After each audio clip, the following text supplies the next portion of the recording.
Now it's correct, no? Okay, thank you so much, and I'm so sorry to make this mess up. Tomorrow also, I don't know what I'm going to do if it is in this condition. Because 3 classes I have to do online.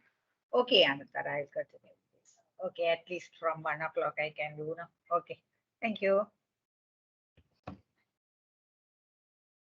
Hello, Safra and Hello, ma'am. Zaina. Can you? Yes, I'm so sorry for this. Recording. Hello, ma'am. Anyway, this happened because I had a small issue today and I wanted to have these lectures online from home. And then when I had a huge problem in opening this, and now it's okay. Everything is okay. I'm so sorry for this. So shall we just continue with whatever we did last week here, that 4 types of communication. And today I want to show you some example texts on those 4 because we need some practical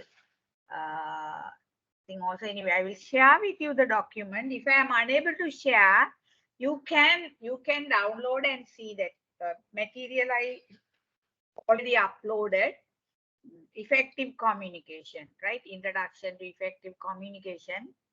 I will go on lecturing. If you can see that, then okay. The problem is here again, the window, go to the file and uploading would be a problem, I think. Screen window for tab. I have to download it. All right. Entire screen.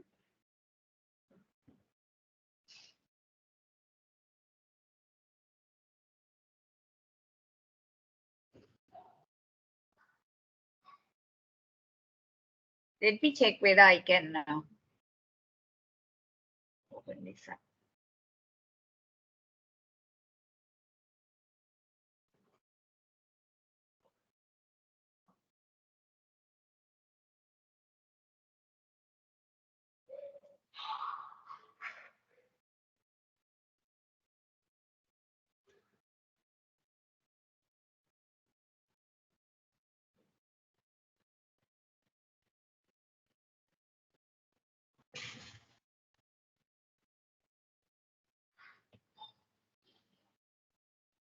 Just give me 2 minutes, right?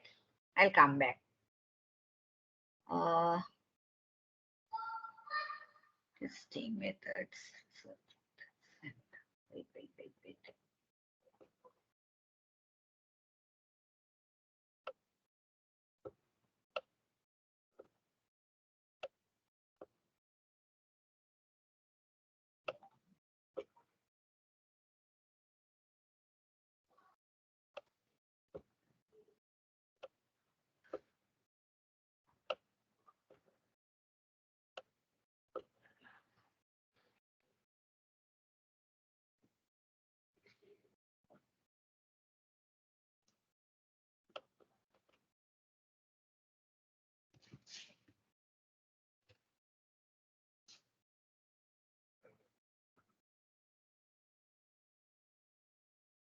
Not this one.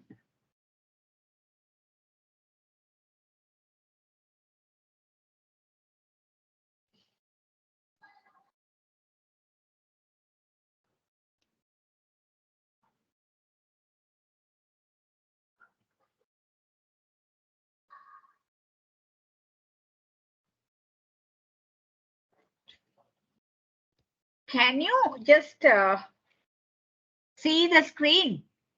No. No, ma'am. Yeah. Wait. It's only the my screen you can see, I think.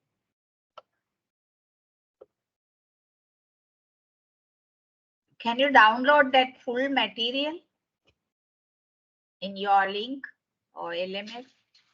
Is it possible?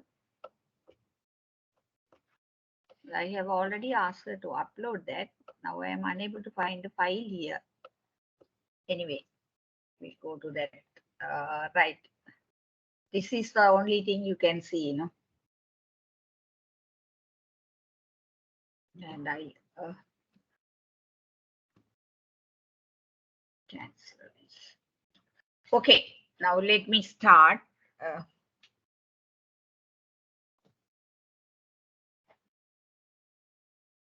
Actually, last week we have been doing this.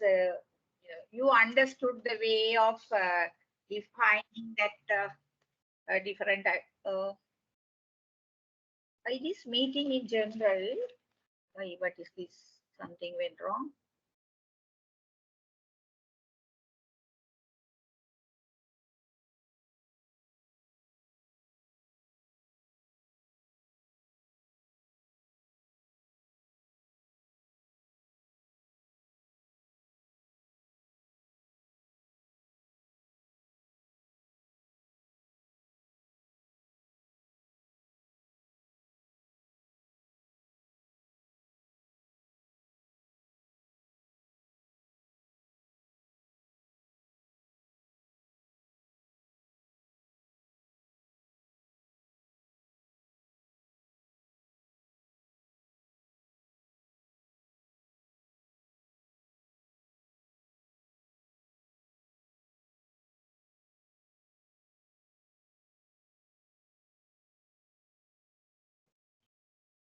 Okay.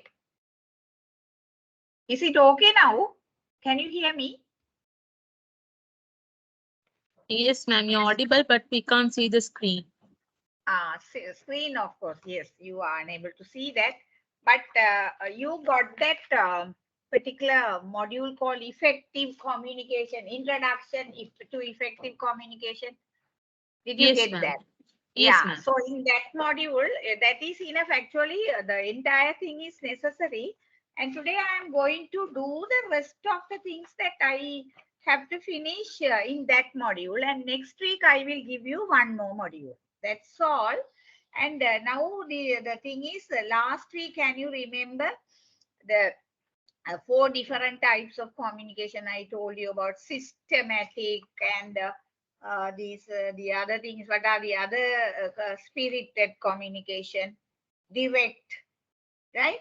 And I told you how to improve and what are the things, and you can even identify the people with these four types of communication style. Consider it: systematic, direct, and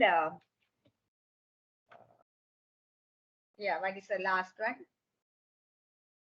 Spirited, right? So these are the four types. And now today what I am going to do is how to better, if I can share with you the screen. But anyway, go to the page. I can give you the page now, right? 41. Examples of communication for each style. Now we know all the four styles, and now I am going to give you examples.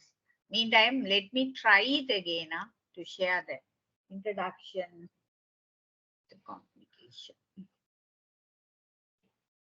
Just wait,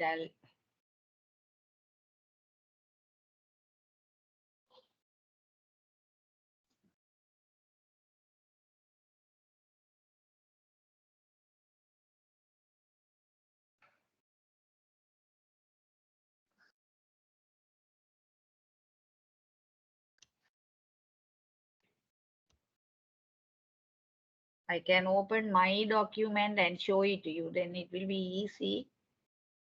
Anyway.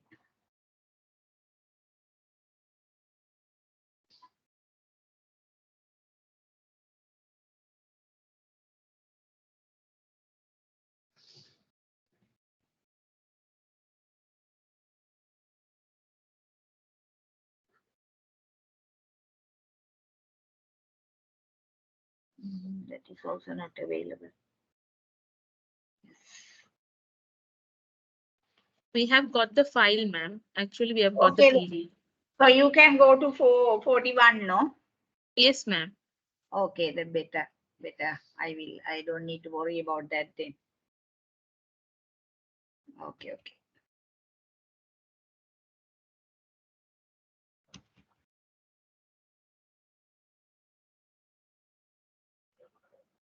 That file also I don't like. It's here anyway. Just I am opening it. If you are not unable to see it, no problem. This is the book, I think. Oh, no, not this one. Is this the one? No, no.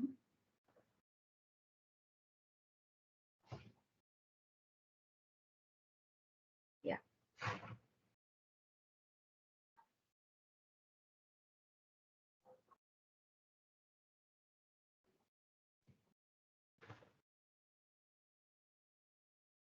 Right.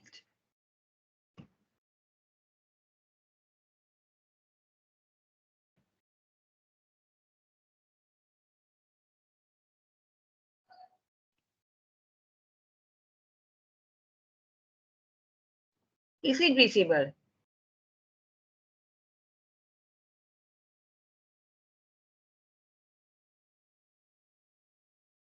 No, ma'am. No, then let it like I have the file, but we'll stop sharing it.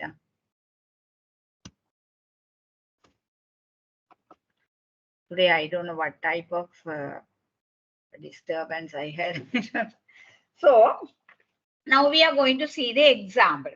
For direct style, can you just have a there appears a particular letter, right? When communicating with someone who has the direct communication style, right? The first one we are going to see the direct.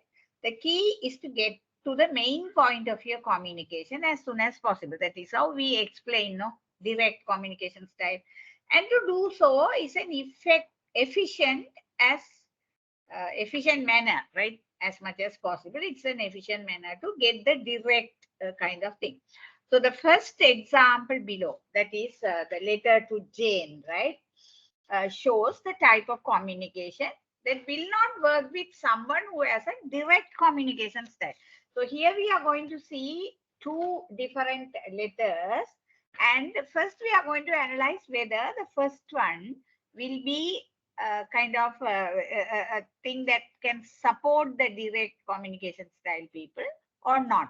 And if it is not, then what style, how can we modify this, right?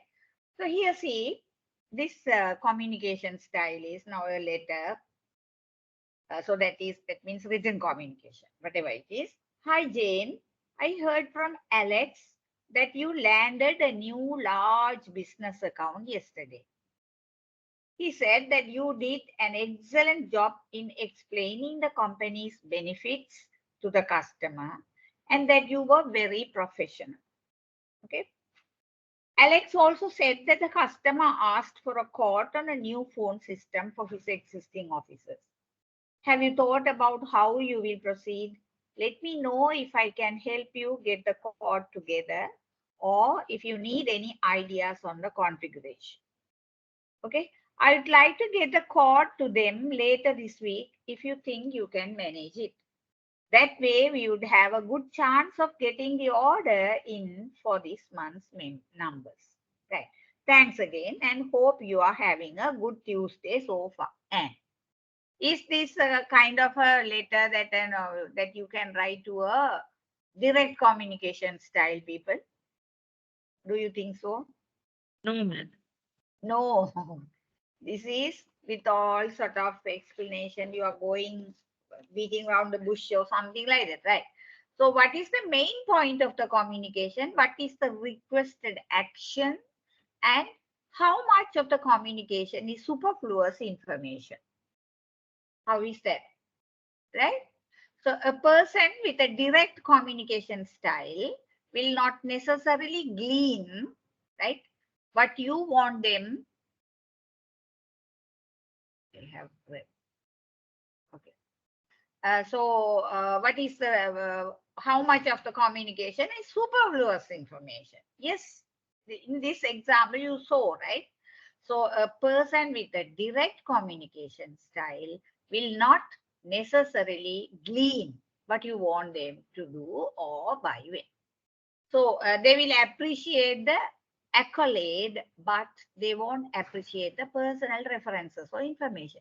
But in the previous letter, a lot of such information are there. But so how would you write? Again, Jane and now you are improving it to suit to a kind of this direct communication man. So you are writing, Jane, great job on the new account. I would like to meet for 10 or 15 minutes tomorrow to discuss strategy and timing. Please let me know if you would prefer to meet at 1, 1:30 or 2 p.m. Thank you. See, what is the style here? It's more appropriate for a person with direct style of communication. Do you agree with that? Instead of writing, Alex also said that the customer asked for a quote on a new phone system for his existing phone. All these are for a direct communication person. All these are unnecessary. So you put it in this way. Jane, great job on the new account. I would like to meet for 10 to 15 minutes tomorrow to discuss strategy and timing. Please let me know if you would prefer to meet at 1, 1:30 or 2 p.m. Thank you. So type of direct communication style. Okay, when you communicate in such a way, these people will appreciate because their style is direct. Do you got it? Sorry, do you get it? You got Yes, the idea? Yes. So now this is what. So the difference is this. So first one actually get around to the point with all the explanation, but it is too personal. It sounds personal, no? We're talking about Alex and his business also, so personal sounding, and doesn't give a clear request for a direct person to respond to. So usually this is why they say when you are writing official letters, it should be very straightforward, direct. Otherwise, they don't have time to read all your descriptions. No, so it is to the point always. So kind of a direct communication style. So the second one still communicates approval and makes a request, but it does so in a much clearer way, right? So if it seems curt to you, don't worry. The direct style person will appreciate it. If it is not so, sometimes some people don't like somebody responds in such a manner. They seem highly authoritative. What's this? Writing a letter like. But direct style people will appreciate it. So it's perfectly professional communication, and there is much less chance for misunderstanding.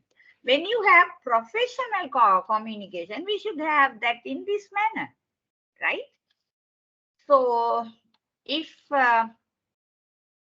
in your examination, if there's something like pieces like this given, can you identify the type of communicative style that has been that you can identify in a certain piece of writing like this?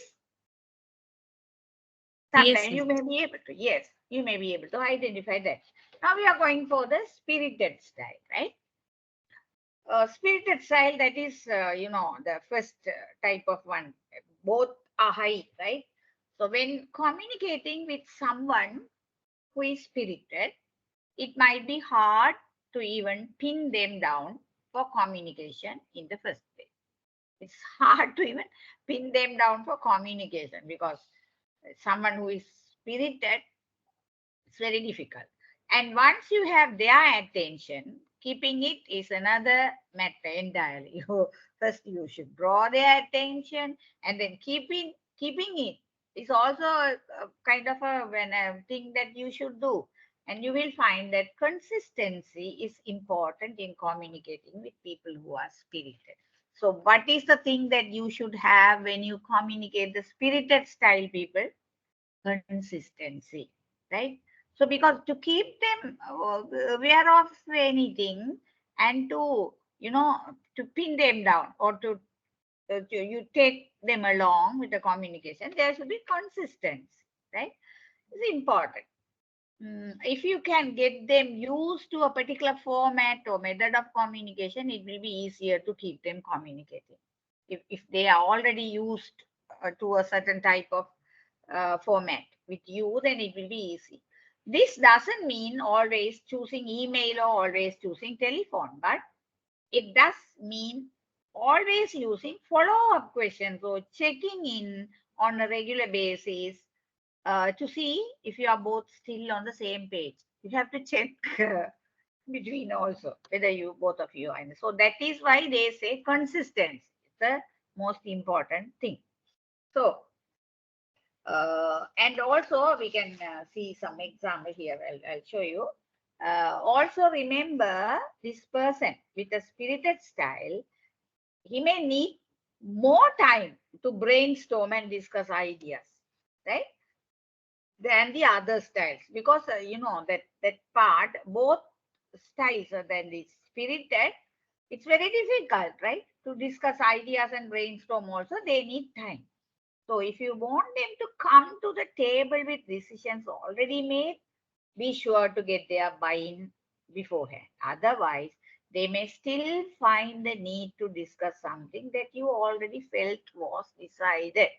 So this is some tiresome kind of thing.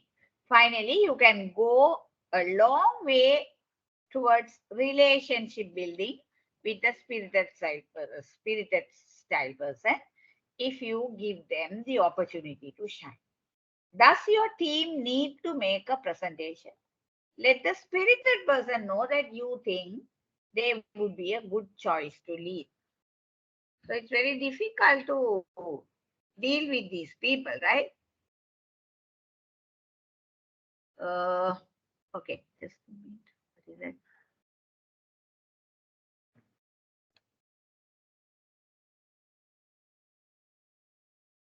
Just give me a time. Right. Okay. So now, this doesn't mean always choosing email or always choosing telephone, but it does mean always using follow-up questions, right? So, and another thing is, right. So finally, you can go a long way, right, towards relationship building also. So a spirited person know that you think they would be a good choice to lead, and then let them know that first. This is a good choice to lead, right? You should first make them believe that. So complimenting them in a public arena is a good choice as well. So here, see an example of a good written communication to a spirited person here. This letter. Hi, Sally, right? Go through that. What does it say? Mhm. Okay. Hi, Sally. I thought your presentation yesterday was fantastic. See the first line itself. It praises them, right? The spirited people are always like this. They need some motivation. They need some kind of a compliment like this. So your first choice is, I thought your presentation yesterday was fantastic. I enjoyed the way that you had the audience participate in the session also. Now he becomes attentive, right? I think you would be a great choice for the educational component at our next board meeting. All sort of praise. The board of directors needs some information about local economic trends, but in a way that is not too boring or complicated. Would you like to have lunch to discuss it?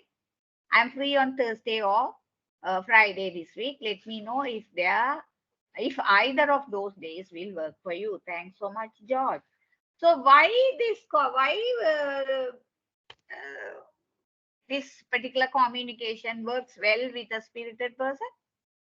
Because there you have spirited style people always they need enthusiasm, complimentary level, praising, and all these things. And even though we can call it flattering also. Now see, so it is enthusiastic, complimentary, and would be flattering to Sally. So she will be pleased that you noticed the first presentation and more pleased that you would like her to repeat it. So in that way, you are asking this girl, Sally, to present it. So see the difference between the direct communication people and the spirited. The first letter we saw, maybe it is something I know, enthusiasm of praising, but a lot of details were there. So it is not suitable for these two also. This one also doesn't like the direct communication. Also no. Direct communication, the second one. Now the third one. Okay. So now we are looking at the different pieces that are written to suit or to work these different styles of people, different styles of people with different styles of communication to um, to be in access with or to get in contact. Okay. So, oh, you are sure to have a very excited person on your hands at lunch, definitely, when you are asking or inviting her for lunch. So, then, okay, you have to be prepared and you could bring an outline of the topics you want to cover at the present. You need to tell everything, right? So, then with the third one, the systematic style, they are kind of formal people, like, right? When you need to communicate with a person who has the systematic communication style, remember the facts. Facts are what to emphasize, right? So opinions are not going to be very effective. Use logical, linear thinking and communicate in the same way, right? Step them through your thinking. See, step them through your thinking. Don't jump ahead of any steps. So step by step, you're going. It will save you time in the long run if you take the time to explain your argument or thoughts through the first time. Okay. So if you need a systematic person, systematic communicative style, a person of having a systematic style to make a decision, let data do the talking for you because they need some proof, right? They need some. So in an office, when you have you if you are working in an office or even in a school, you should identify the style of your superior, and accordingly you have to communicate, right? So here, if he is a systematic person, you have to your that's what they say, your data should talk rather than you. That means you should have some evidence in your hand for whatever statements you are going to make. You should have evidence or justification. That's what they need, right? So if you need a systematic to make a decision, that's what the person of having systematic style to make a decision, let data do the talking for you as much as possible, right? If you have charts, some trends, have examples to show how something works, right? Usually, I have heard about this Asian Development Bank or whatever, World Bank or whatever, when they are doing certain projects in different countries, they are highly systematic communicators. They always need data, graphs, tables, and everything. That's how they say. So for when you have a conversation with these people, you should identify the systematic way, and you should have all sort of tables and charts as the evidence, right? You can still get their help if you can logically explain your position. Okay. So remember too that systematic types are not prone to sharing personal information with work colleagues. And also they don't like to share personal information, right? That is only the spirited people like. So you shouldn't take this personally. It's simply what they prefer. Yet if they do broach a personal subject with you, you can usually take it as a sign that they feel more comfortable with you. If they are starting some sort of personal thing, that means they are comfortable with you. That doesn't mean that they need more information personally.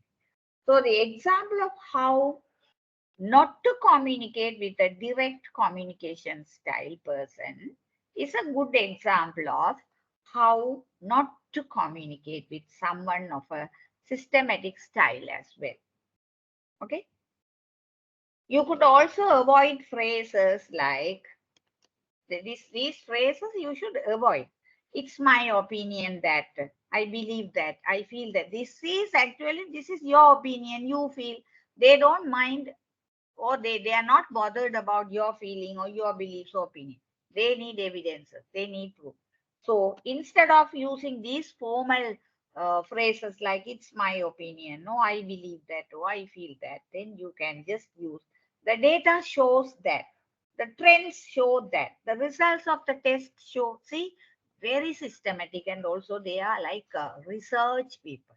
So the kind of sentences you use with them is also like that. You don't go for this, it's my opinion, or I believe, these types of phrases they don't like. So this is the third type of communication. Systematic. Here they have given you a chart also. Go through that. It's a very interesting module, right? Go through the chart below. Gives more suggestions for language that will work better with systematic. What is the language that better suits systematics? So this side you have certain phrases. Instead of them, better to use the other one. Here, some, many, the majority of people say like that. Some say some. So they don't agree with you. Don't use this statement. Instead of, you give the figure, actual figure. So it's kind of a research writing, or research, doing research like. In research writing also, you have to explicitly say the number or the percentage. You can't mention like many of them told me, some of them told me. Like, okay. And next week, very vague, right? Instead, you say Thursday at 3 p.m. Is it possible for you to meet at 3 p.m. Thursday? Right? Even in the personal conversations with people, also sometimes these styles can be identified. So you can uh, have these conversations with them accordingly. This ASAP is a matter of hatred for the systematic people. ASAP, as soon as possible. No, don't write like, I will send you the file as soon as possible. Then they they will become furious, right? You have to say the time. By tomorrow at noon, I'll be sending the file, right? And in a timely manner, when you use it in a timely manner, we can do this. No, with the systematic communication people, you should give within 2 weeks or whatever time limit you can finish it. When you use pronouns also, they don't like it, he, they. You have to mention who it is. Gail, or Amy, or Wes. And when you use a sentence like there is an upward trend, they will ask you, what is that upward trend? So you have to use an increase of 12% over 5 years. These are some of the examples, right?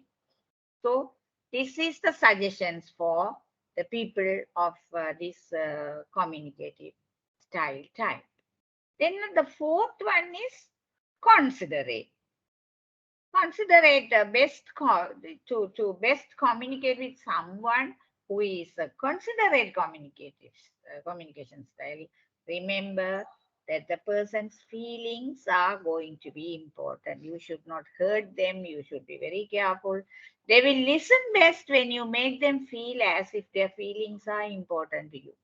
So you are making them confident in that way.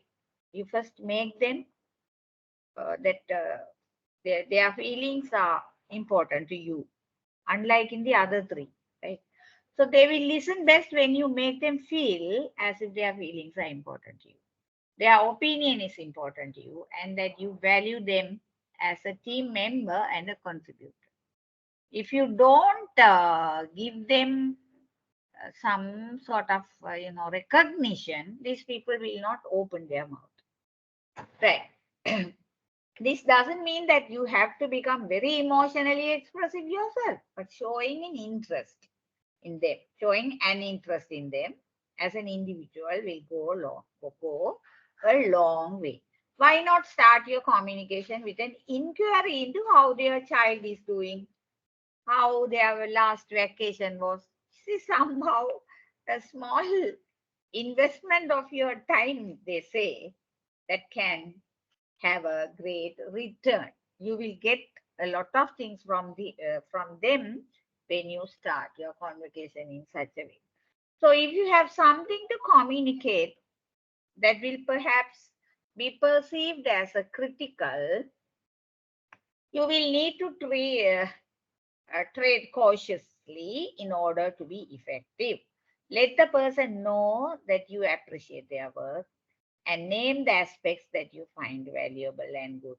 Then note the changes that need to be made, somewhat like the spirited, but not in such a manner, explaining the reason for the changes as much as you can.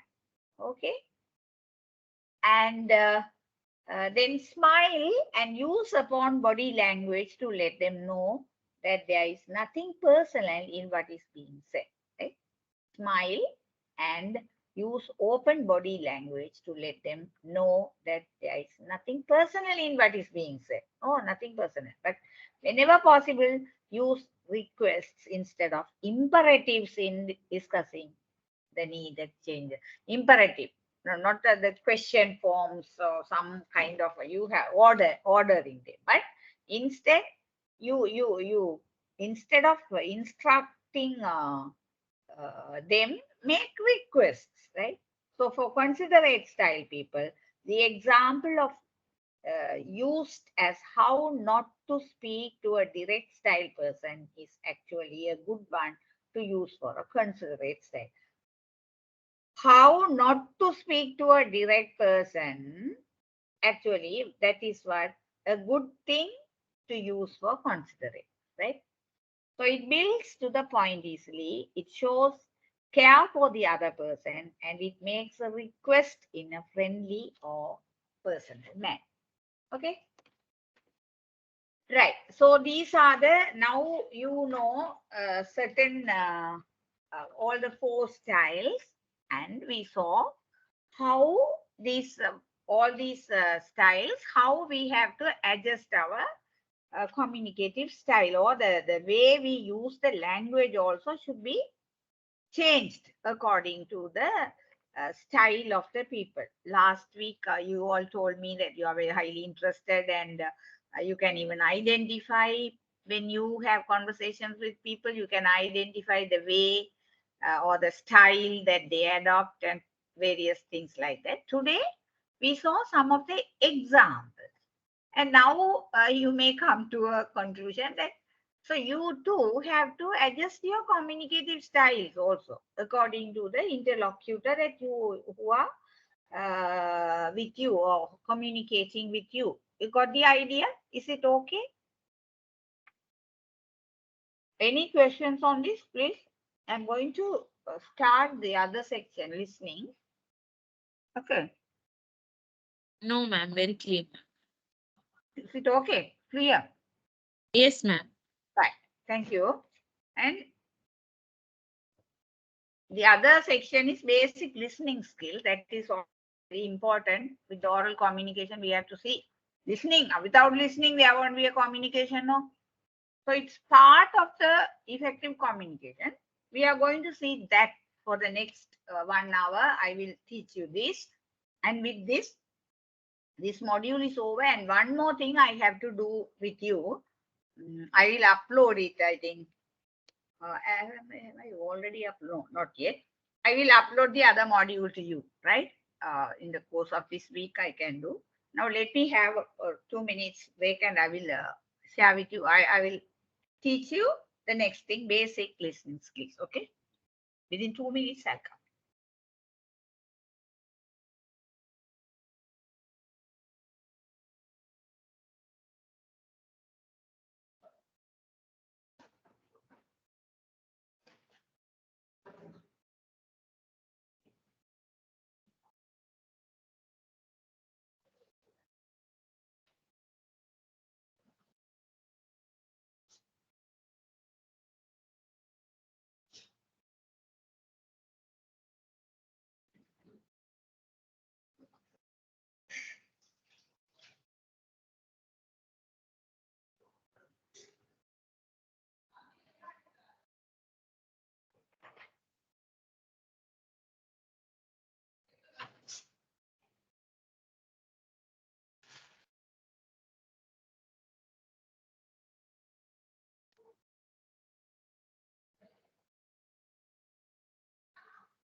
Okay.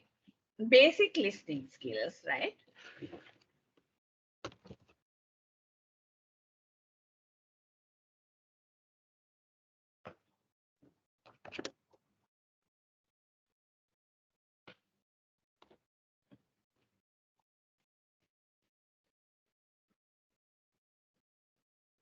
Sometimes if the camera is on, it's a problem. So that's why I'm not, don't use it. Okay, it's okay, no? Right. Basic listening skill. Can you see a chord there? The basic building block of good communications is the feeling that every human being is unique and of value. Right.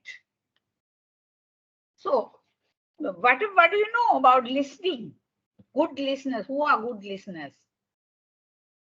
That's why in this module also they say there are good listeners are rare nowadays because people are always they think that the others should listen to them. They don't need to listen to others. This is a problem for all the disputes, conflicts, and fights. Right? They don't listen to each other. Right? So good listeners. So to make the communication effective, the listening should be in such a level.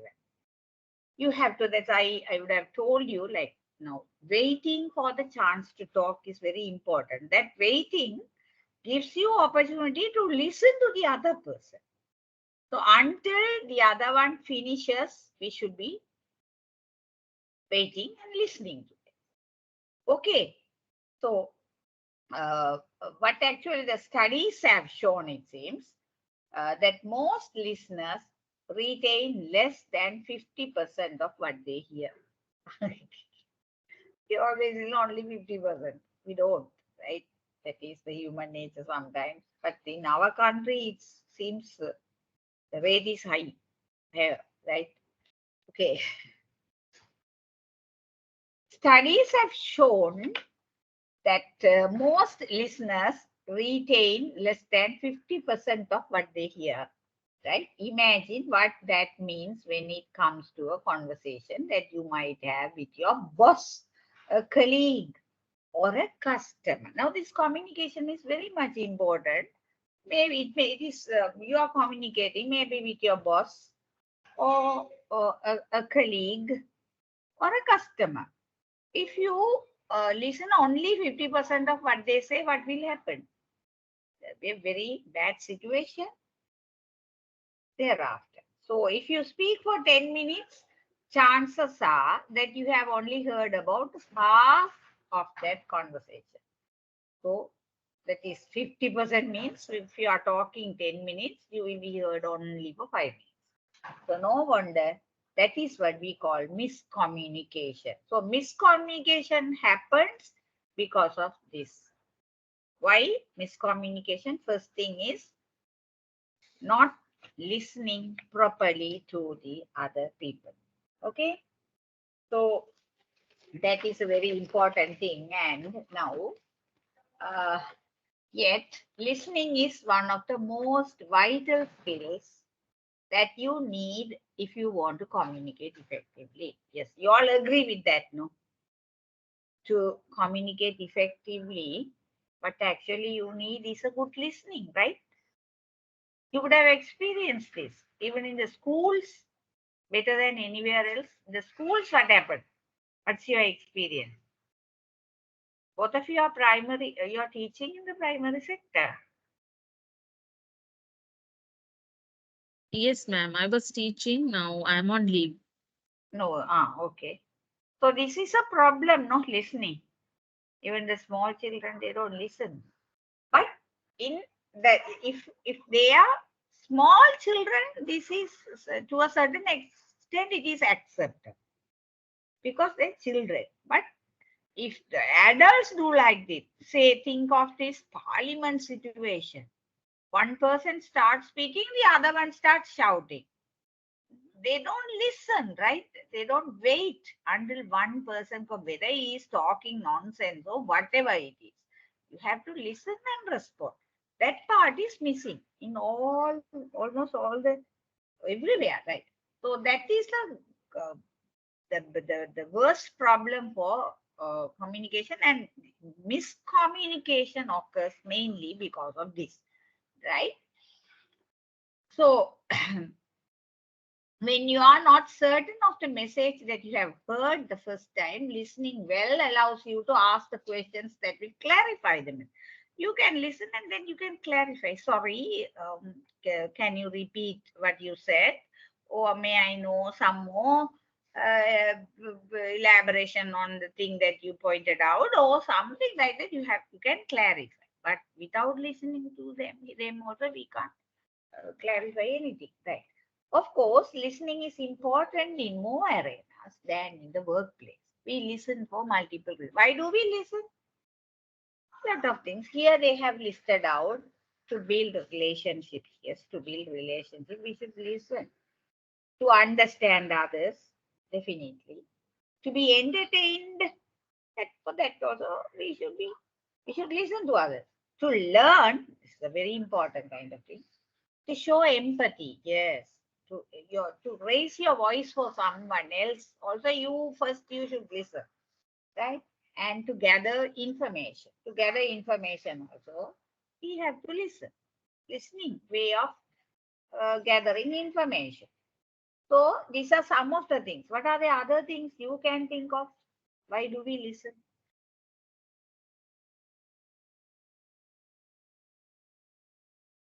To make a compromise, to understand them better, right?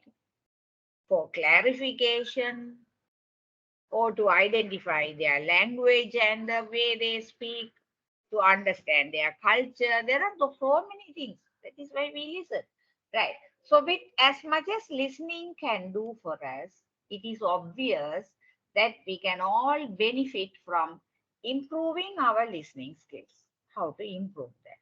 We can become more productive at work, more connected in our relationships, and more efficient in everything that we do. But listening also helps us to persuade and negotiate with others. Right?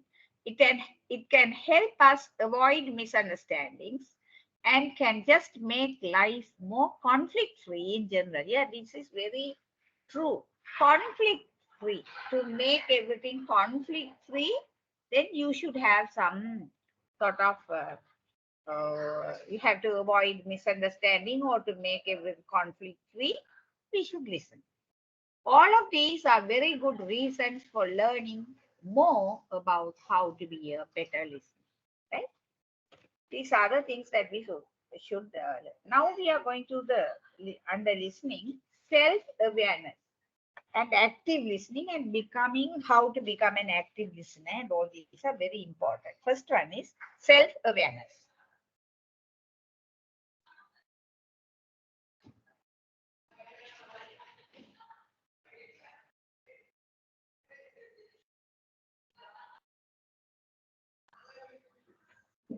Okay, self-awareness, an important tool for becoming a good listener. Very important tool for becoming a good listener is becoming aware of your own behavior, feelings, and habits when listening. Yes. How many of us do this? How many of us do this?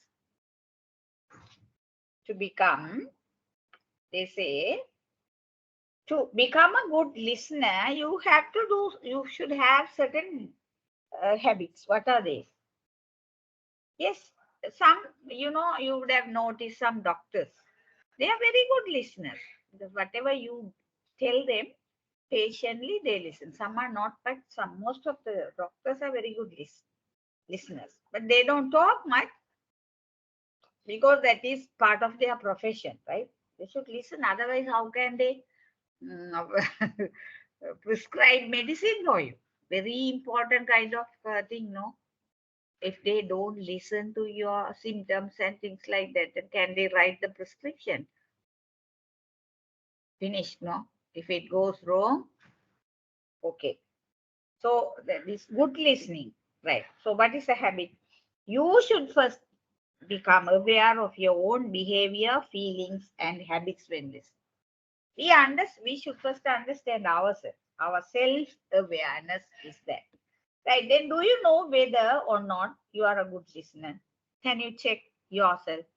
We can do a self-test, self-examination, whether we are like this. Or can you also listen in a tense situation when you have to communicate with someone who is angry, stressed, or etc. The person is so angry, so stressed, and very highly opposed, he may be opposing the idea that you have. At that time, what happens? Usually, this is what happens. Both of them, both interlocutors, they go to a bad mood or tense situation, both of them, and then the communication becomes a fight, right? So first, take time to become aware of your own listening behavior in different scenarios. We have to identify that. We have to be very, uh, we should be able to control ourselves.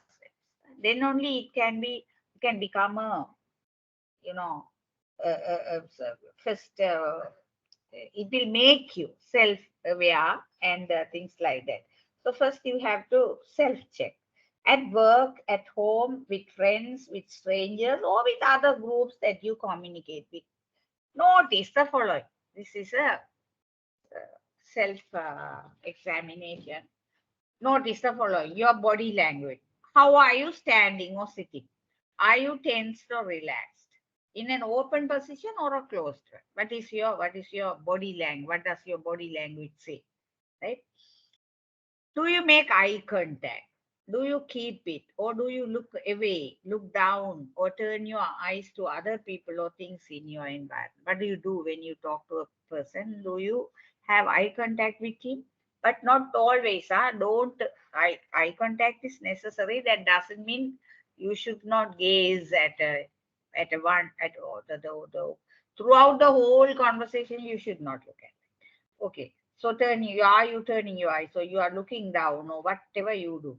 You check what are the things that you do. Are you following every word?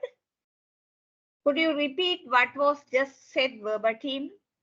Or is your mind wandering off to lunch, that email you need to write, or that phone call you just had?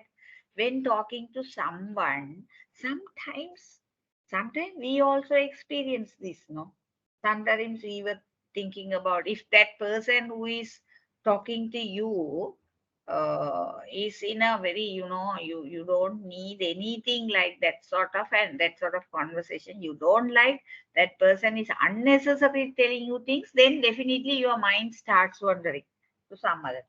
But you have to check whether when do you do this, right? Wandering off or what? Then are you planning what you will say in return? Right? In return, what are you going to say? Do you have a small plan in between just to say this? Or once you listen to the person abusing you, you also start abusing. So usually this is what happens, right? So all of these behaviors make it difficult to be a good listener.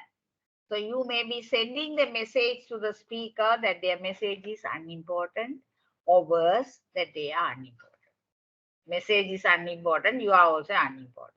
As you practice better listening skills, you will need to be able to recognize when you are straying back to these old behaviors.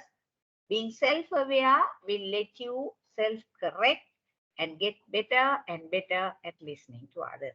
So becoming self-aware, right? Your self-awareness is very important to have a very good listening activity. So first one is self-aware, then active listening. Now we have a lot of things like active listening. Courses are there. What is that actually? Active listening. And how to become an active listener.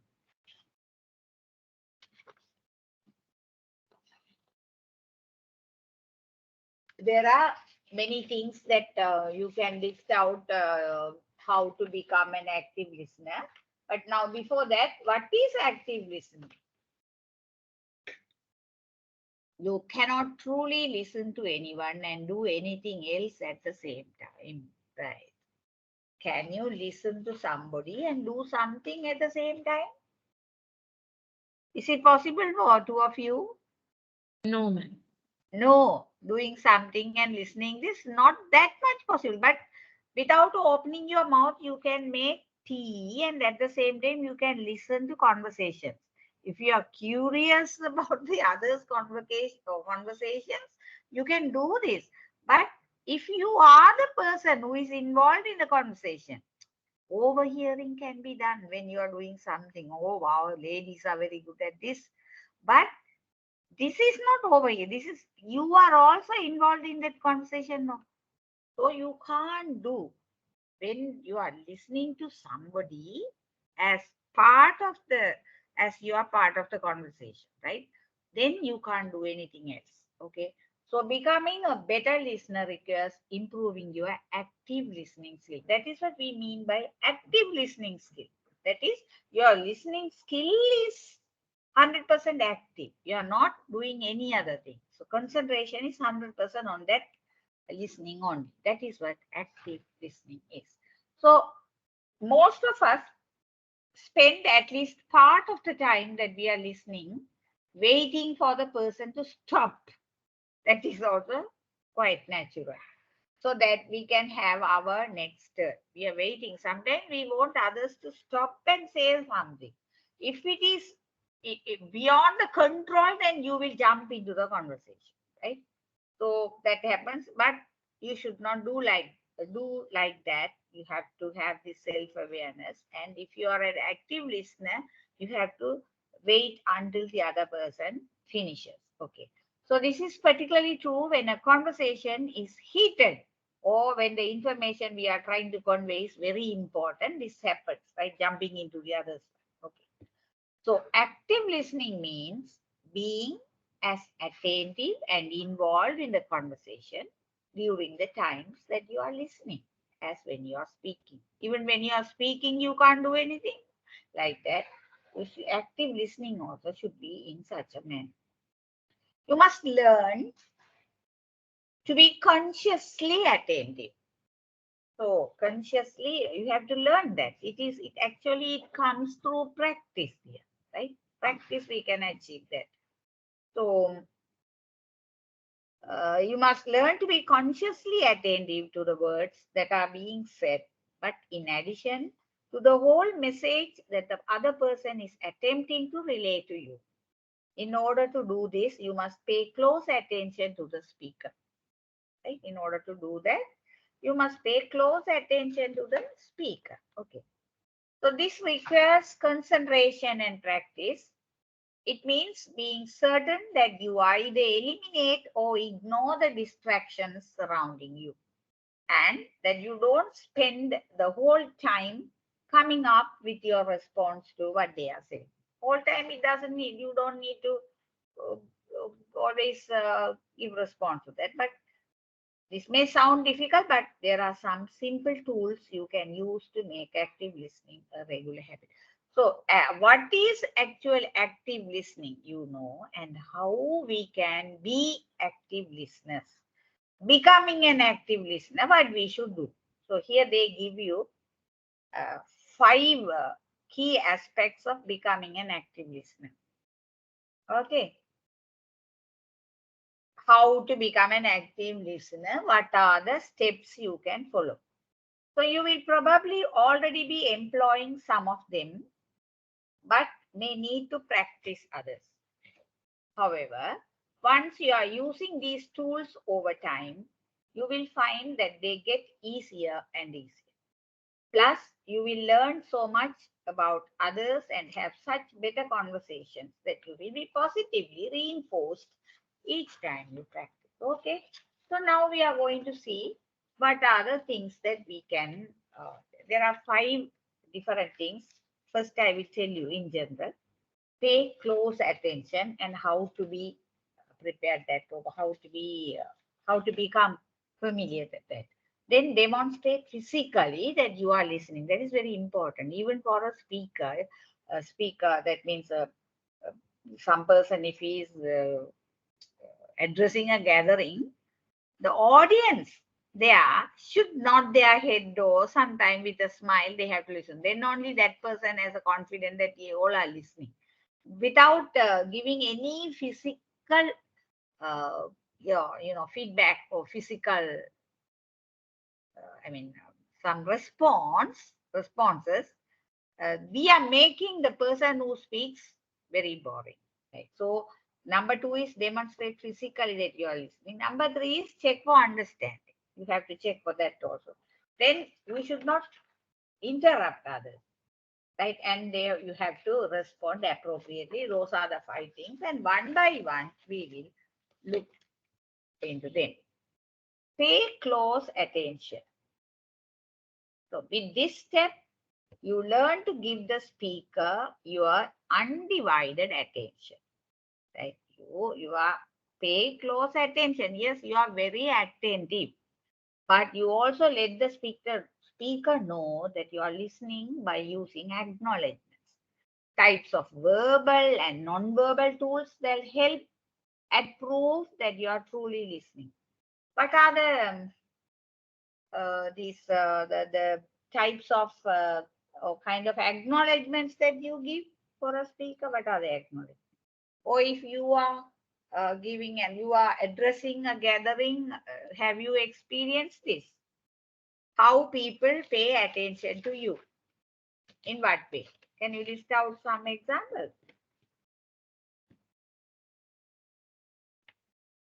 Here By they have nodding, given nodding their head, nodding. ma'am. Yeah, Yeah. nodding is the most common one. What else?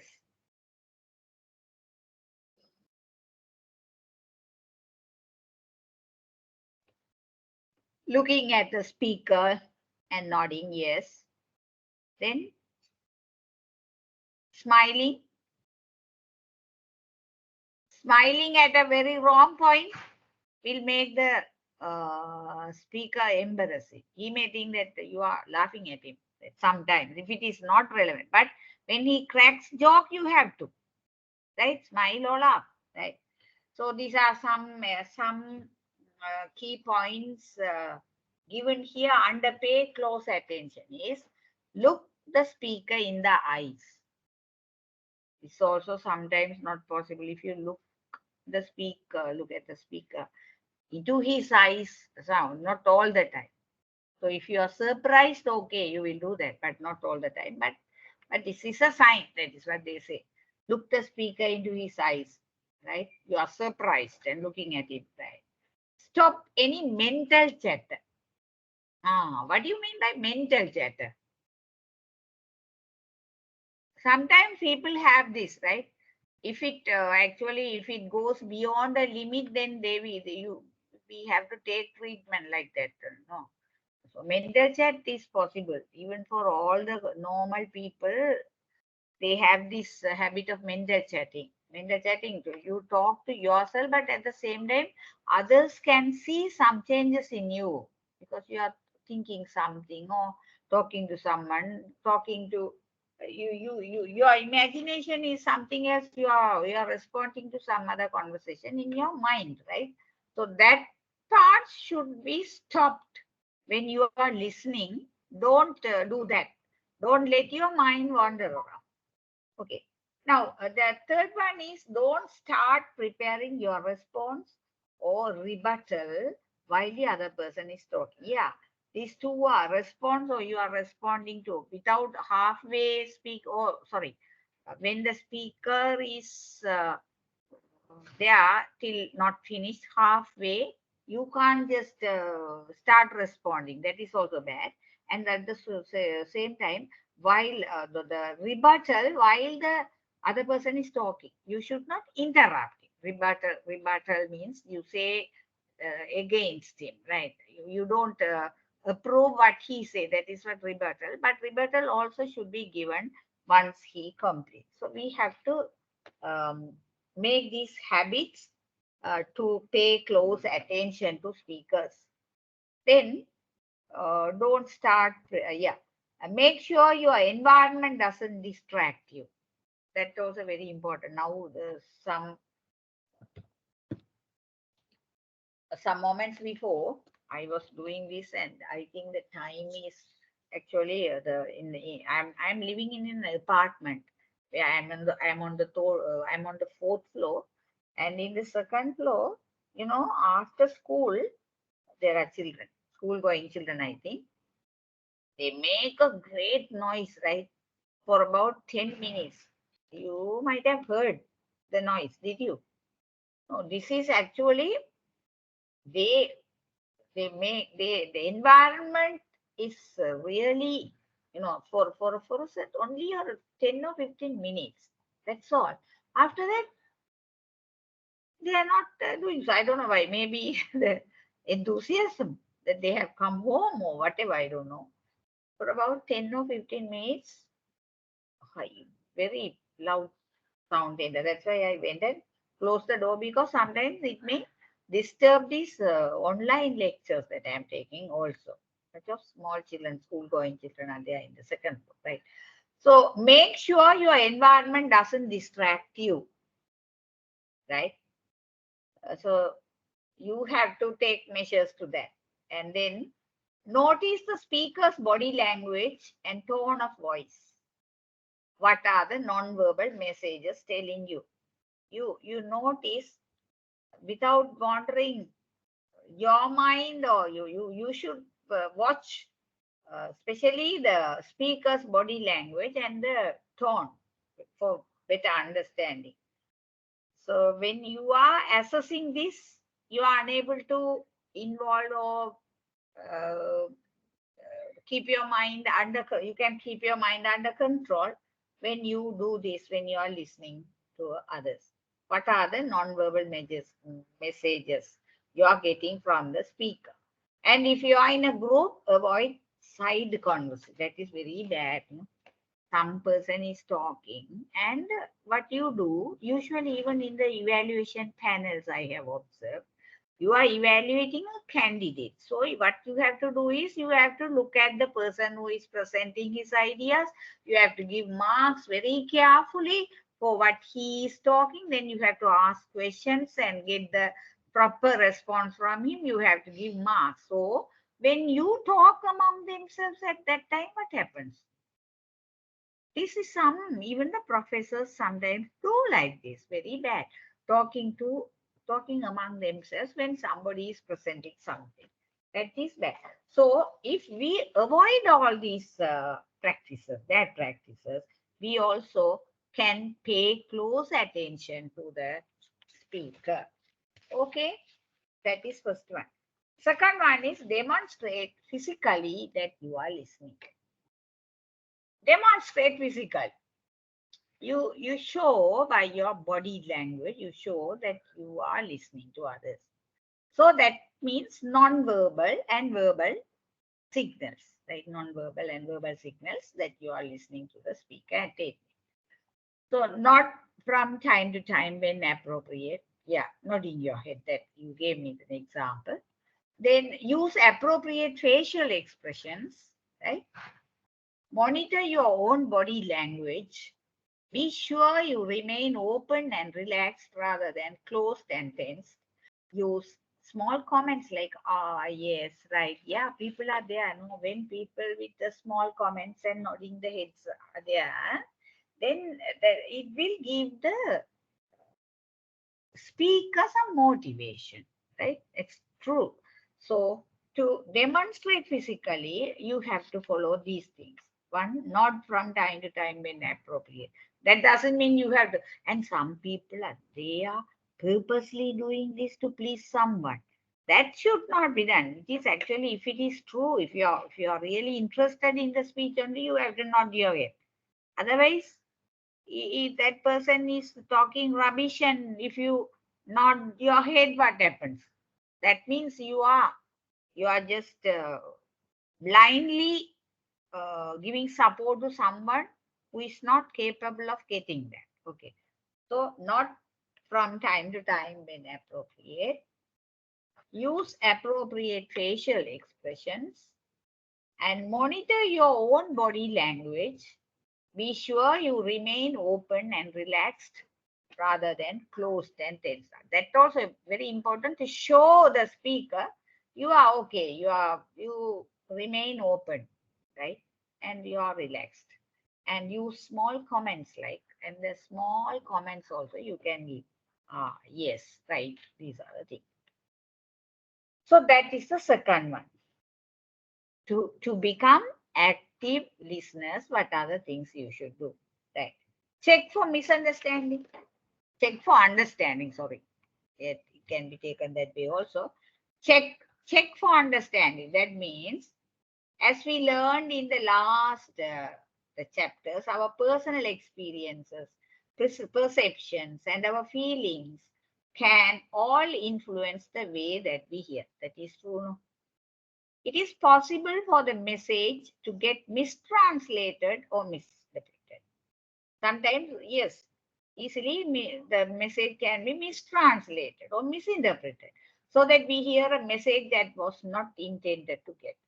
Before responding, it's important to check for understanding using these tools. Yes, even the newspapers nowadays, you have to check for understanding whether this is a recognized publication, whether they are giving us the true picture of something happened like that.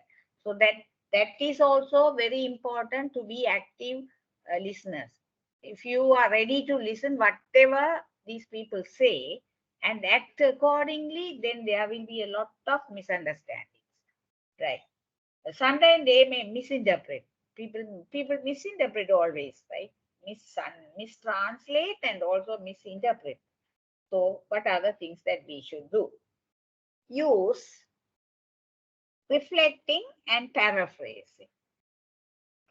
Paraphrasing, or something has been said by them, then you make it more simple. Paraphrasing means, now in language paraphrasing, what you do is you include everything, whatever there you have, but in a different form, different, very simplified manner. You are making it easier to understand. So paraphrasing, you paraphrase it and see whether this is okay. This is the actual content that I am receiving, and then check that you heard the message correctly by saying things like, what I heard you saying is, or if I am hearing you correctly, sir, you are saying. So you tell them and you double check it. So if I'm hearing you correctly, sir, you are saying, this is a very polite form of clarification. I think you are talking about, and something you use the language to check that understand, check your understanding. You clarify that. Okay. Uh, and then ask questions that will help clarify the speaker's meaning. Like in the previous case here, you ask questions also. What did you mean when you said so? Can you tell me more about what you said just now, sir? I think you are saying this. Okay, whatever it is. Is that right? Is that correct? Or you have to clarify things. And so that after paraphrasing or whatever, you are clarifying and then summarizing. Summarize what you have heard occasionally. Don't wait until the end, or you might not remember exactly what was said. Now, if you want to report it, report what you heard, then do the summarizing as soon as possible or immediately. Once you listen, then you should take it down. You should summarize. If you keep it for a long time, then you also will forget, and the actual message can't be transmitted. Okay. So this is the third one. Check for understanding is also there to make you active listener. Then don't interrupt. Interrupting somebody while they were talking is real nuisance, right? Don't do that. So what is this?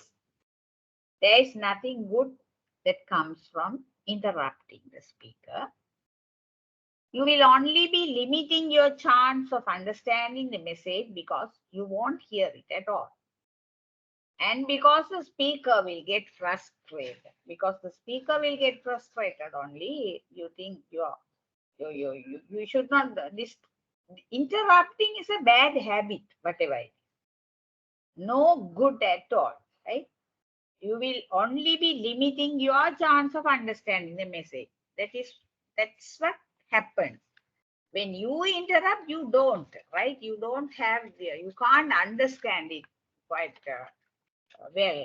So that's why these are the things that you should always think of to become an active listener. The last one is respond appropriately. Very appropriately, we have to respond once a presentation is over. What is your reaction? Some people, they always have certain phrases to repeat. Whatever presentation they hear, whatever, because they don't just listen to them, whatever they have in hand is a common layout, common, I mean, something like this, the already existing templates. So that kind of things people do. You don't do that. You listen carefully, and when expressing your thoughts, be honest and very open. When we are learning this module, and you are all, I am teaching you this module, you are learning. So we are in this area, we are in this field. So once we listen to some presentation, and what should be our, we have to set example, right? We are the people who should set example.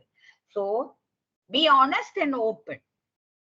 How can you be honest and open? Because you have to listen the whole thing, then only you can be very honest, and as well as very open minded. Open thing. If it is wrong, you have politely, you have to point it out, right? That is what we mean by honest and open. Be respectful, but at the same time, when you are making your comments, be respectful. The other person is not a person to for you to scold, right? He is also one of the persons in the academic career, right? So when you are observing, that doesn't mean you are the authority to that person. He is also in the same, maybe in the same academic category. So what you should do is be respect. Whatever you should be open-minded. You should give your honest comments, but at the same time, very respect. You can't just scold a person, like, right? You should be very respectful and be thorough also. This is very much important. I have seen these people without just going through the presentations, or without listening to the people who are presenting an academic context or academic thing, like research presentation. Some people, they don't listen to that much. Instead, they just cross talk, chatting with the other colleague or whoever, the person in the evaluation panel. Two or three of them chat together and give very rough comments to the person who presents. This very bad, right? So you, to be thorough of what he has presented, you should be an active listener. So you have to respond appropriately. Be honest and open, be respectful, and be thorough, right? So remember too that you are modeling excellent behavior for others when you use active listening. Don't be surprised to hear others start to use clarifying questions or reflecting phrases as well, which would be a good thing for everyone concerned. Some people, they think that asking questions is not a, it's very rude. Asking question, you don't, we should not ask questions from each and every person. But if you are evaluating something, you have to ask questions, but very politely. Right? So getting things clear also, you have to ask questions, and also clarifying questions. So you should be, just to reflect everything, you should be very thorough, very, very good active listener. So these are the 5 activities that we can do to make our active listening more effective, and thus we can make our communication more effective. Okay. Listening in difficult situations. What are they? Listening in difficult situations. So listening is, we have all different situations, right? Sometimes you listen to songs, okay, that's fine. Listening to songs, you respond, you nod your heads, and you do all sort of enthusiastic movements with the songs and all. That is one thing. But when it is a difficult situation, what happens? When you are in an emotionally charged situation, heated argument is going on, you are emotionally charged, what will you do? In order for your communication to be successful and productive, you may need to employ some additional tools in order to listen to others and allow for the exchange of information despite your feeling. Despite your feeling, you have to do something. Control your anger. You are also emotionally charged, But even if you are, when you are emotionally charged, then you are also like the other person concerned. What happens? There will be a complete fight. So, in addition to this, when you are in an emotionally charged situation, that is listening in a difficult situation, what will you do?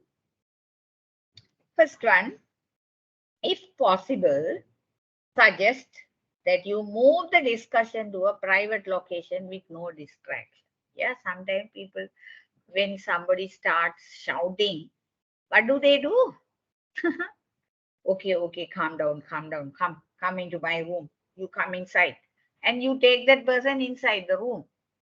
The other people are looking at you. Don't shout here, please come. So you are making that situation somewhat relaxed because you have taken that person who is emotionally charged. If possible, suggest that you move the discussion to a private location. Your suggestion should be at that time is this. Then two, if tension is high, is you are unable to control, start by agreeing on what your goal of the discussion will be. Are you resolving a problem? Learning about what happened in a difficult situation? Deciding roles in an important project? Determining how to proceed in order to reach a deadline? Come up with a common goal that you can both agree to work towards and that you can both refer back to should should the conversation go off topic, sorry. So tension is high. So what is this? Then start by agreeing on what your goal of the discussion. Start by agreeing, at least to a certain extent, agree and then leave the other matters out. This person sometimes will come on another day agreeing to all that you say. That is also possible, right? So then, if you need to,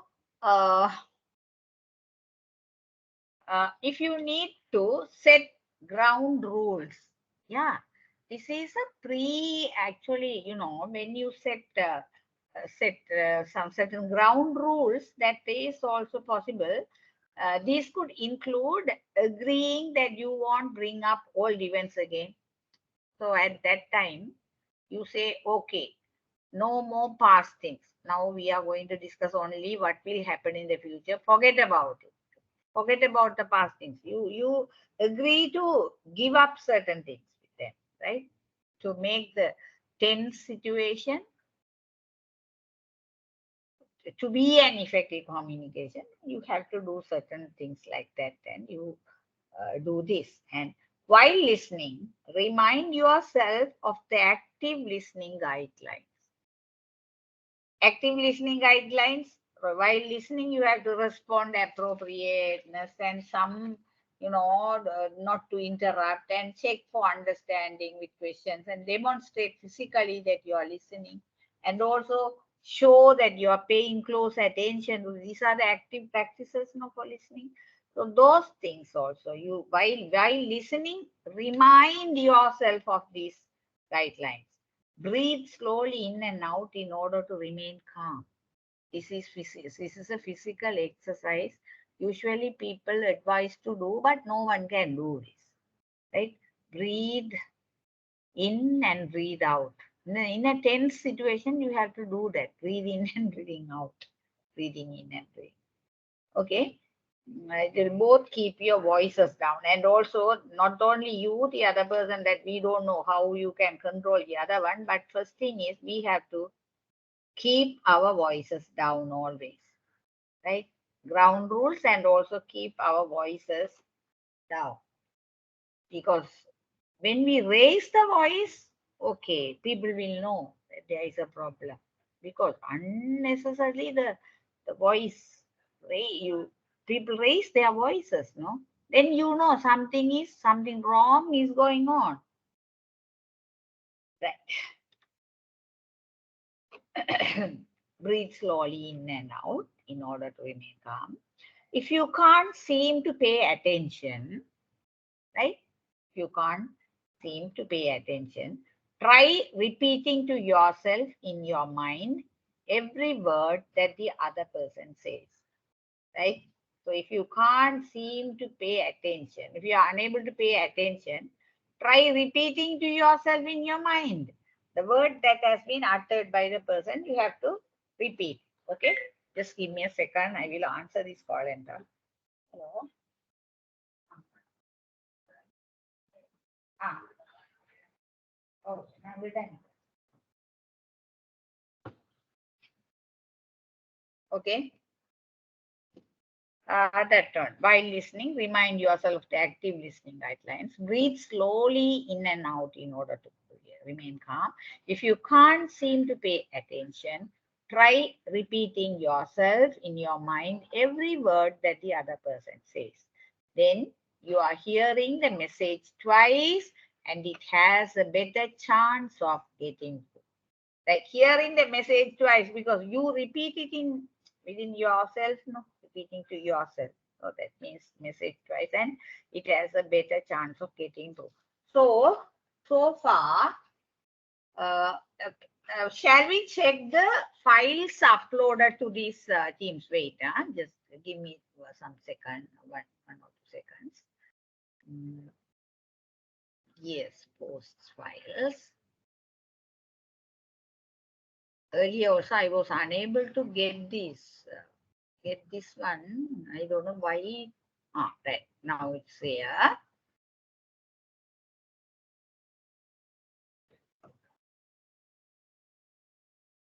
Oh, sorry.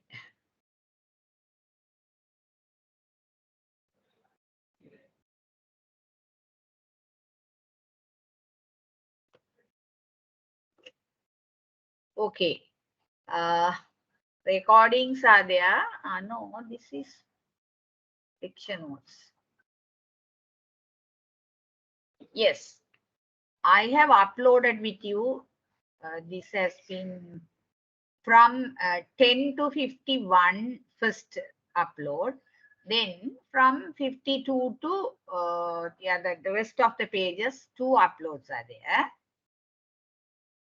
Okay.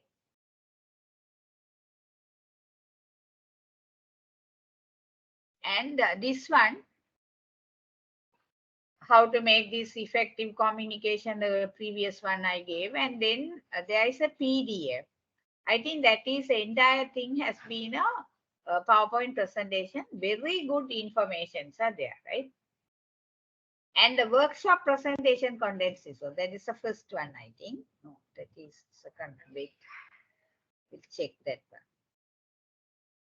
Yeah, this is the one. I am unable to show it to you in the screen. This learning objectives of communication skills, and then the laws of remembering, common barriers to listening, common barriers to communication, improving communication one-to-one, and then improving. These are all some very effective tips that you need to know for this. And the other, this one, today is January, not Jan, sorry, February 10th, no? Why this has been modified on the same date, I don't know. Okay. And the types of communication, that is also very important. We will check all these and I will make it shareable with you. In the last class, we will have a discussion on how you are going to be, or how I'm going to test you for the examination. We will just discuss, and there are the same question paper. I think the model is same, 10 MCQ, and again you have to answer 4 questions for 10 marks, that is 40 marks, or 10 plus 40, 50, and again 2 big questions you have to write with one option. I think there will be 3 questions and you have to answer 2. For those part C questions, you get 25 marks each. Okay, so that is the format. So one more thing I will include here, that is the factors affecting communication, right? So the small module, that's all. With that we can finish. Next week also I will teach you, and the last week, the week after the next, we will have discussion. Okay, with that I think we will be completing this unit. Okay then. Okay, ma'am. Thank you so much, ma'am. Yeah, and the next week also I will upload one more module and I will teach you that. Then we will discuss about the question paper and things like that. And that's all. And sorry for today's interruption, right? I wanted to have Okay, this ma'am.